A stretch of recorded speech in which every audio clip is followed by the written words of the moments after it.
Two simple pendulums oscillate simultaneously from each position.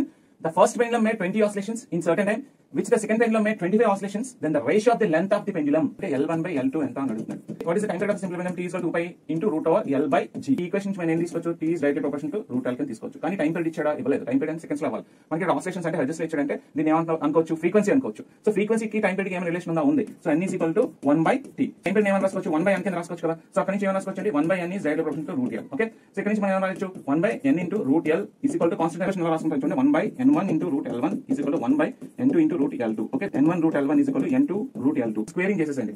n1 square into L1 is equal to n2 square into L2. L1 by L2 is equal to n2 by n1 whole square అన్నమాట. Okay, so ఇక్కడ n2 ఎంత? n2 అంటే ఇది 25. Okay, n2 అంటే 25 and n1 ఎంత? 20. Okay, 25 into 25 and 20 into 20. Okay, so 5 5s are 5 4s are 5 5s are and 5 4s are 25 by 16 వస్తుంది. అంటే L1 by L2 ఎంత? 25 is to 16. So this is your answer. For more videos subscribe to our channel.